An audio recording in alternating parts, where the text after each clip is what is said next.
بسم اللہ الرحمن الرحیم۔ حضرت موسیٰ علیہ السلام کے دور میں ایک بہت ہی عبادت گزار اور عالم شخص ہوا کرتا تھا۔ یہ اسم اعظم کے علم سے واقف تھا اور اس کی زبان میں ایسی تاثیر تھی کہ اس کی کوئی دعا رد نہیں ہوتی تھی۔ اس کے شاگردوں کی تعداد بھی ہزاروں میں تھی۔ کہتے ہیں کہ اس کی درسگاہ میں صرف سیاہی کی دواتوں کی تعداد 12,000 تھی۔ تاریخی کتابوں میں اس شخص کو بلعام بن باورا کے نام سے یاد کیا جاتا ہے۔ بنی اسرائیل کے مصر سے خروج اور فرعون مصر کے غرق ہونے کے بعد جب حضرت موسیٰ علیہ السلام بنی اسرائیل کے لشکروں سمیت قوم جبارین سے جہاد کے لیے نکلے تو بلعام بن باورا کی قوم بھی گھبرا کر اس کے پاس حاضر ہوئی اور کہا کہ حضرت موسیٰ علیہ السلام کے لشکر انتہائی طاقتور ہیں، اس سے پہلے کہ وہ ہمیں ہماری زمینوں سے نکال دیں آپ حضرت موسیٰ علیہ السلام کے لیے ایسی بد دعا کریں کہ وہ شکست کھا کر واپس چلے جائیں اور آپ کی دعا تو رد نہیں ہوتی۔ بلعام بن باورا جو کہ اپنے علم کے سبب حضرت موسیٰ علیہ السلام کے مقام و مرتبے سے واقف تھا، اس نے اپنی قوم کو بنی اسرائیل کے خلاف بد دعا کرنے سے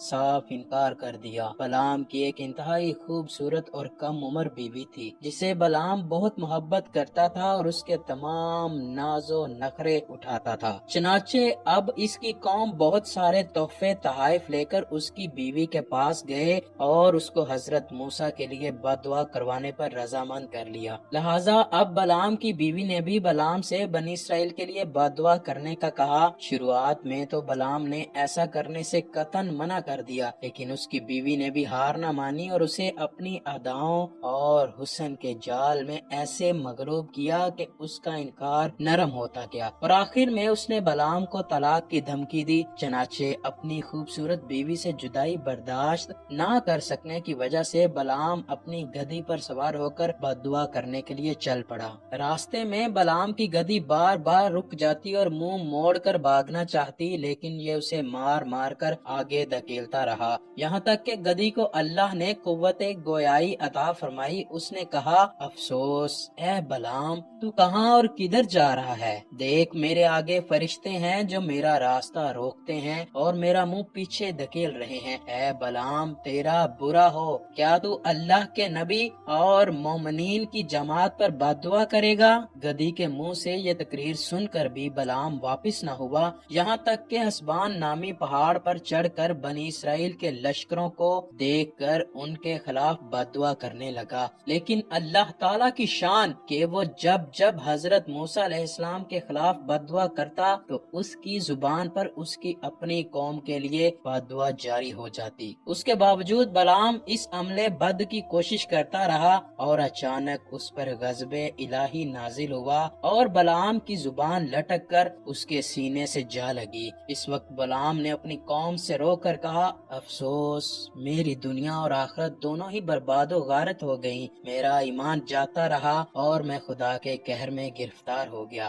اب میری کوئی دعا قبول نہیں ہو سکتی۔ تفسیر ابن کثیر کے مطابق اس عذاب کے بعد بھی بلعام نے اپنی قوم کو ترکیب بتائی کہ ہزاروں لڑکیوں کو بہترین پوشاکیں اور زیورات پہنا کر قوم بنی اسرائیل میں بھیجو، اگر ان کے کسی ایک فرد نے بھی زنا کر لیا تو انہیں شکست ہو جائے گی۔ چنانچہ اس کی قوم نے بلعام کے کہنے پر مکر کا یہ جال بچھایا اور بہت ساری دوشیزاؤں کو بناؤ سنگار کر کے بنی اسرائیل کی طرف بھیجا، یہاں تک کہ بنی اسرائیل کا ایک رئیس حضرت موسیٰ کے منع کرنے کے باوجود ان میں سے کسی ایک لڑکی سے زنا کر بیٹھا۔ اس گناہ کی نحوست کا اثر یہ ہوا کہ بنی اسرائیل میں اچانک طاعون کی وبا پھیل گئی، جس کے سبب 70,000 افراد گھنٹے بھر میں موت کا شکار ہوئے۔ یہ تمام لشکر بکھر گیا، بچے کچے افراد ناکام و نامراد واپس لوٹے۔ بلعام پہاڑ سے اتر کر مردود ہو گیا اور آخری دم تک اس کی زبان اس کے سینے سے لگی رہی اور وہ بے ایمان ہو کے مرا۔ قصص الانبیاء میں درج ہے کہ اس واقعے کے بعد بلعام کی 300 سالہ عبادت و ریاضت کے بدلے اللہ تعالیٰ نے اسے 3 حاجات کے لیے دعا کی اجازت دی۔ اس مرتبہ بھی بلعام کی بیوی نے اسے مجبور کیا کہ وہ پہلی دعا اس کی خوبصورتی میں اضافے کے لیے کرے، اس جیسی خوبصورت عورت پورے بنی اسرائیل میں نہ ہو۔ بلعام نے اپنی بیوی کی یہ خواہش بھی پوری کر دی۔ دعا پوری ہو جانے کے بعد بلعام کی بیوی اسے بالکل خاطر میں نہ لاتی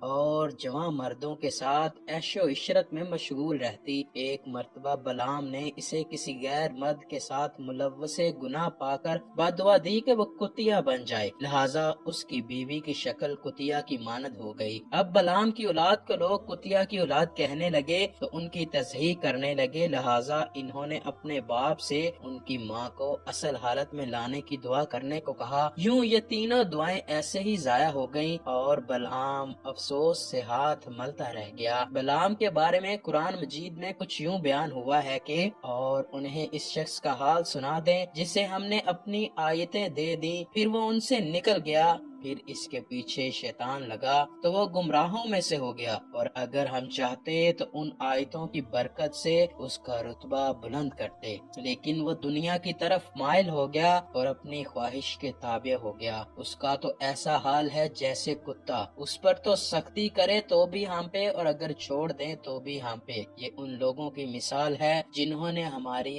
آیتوں کو جھٹلایا۔ وہ یہ حالات بیان کر دے شاید کہ وہ فکر کریں۔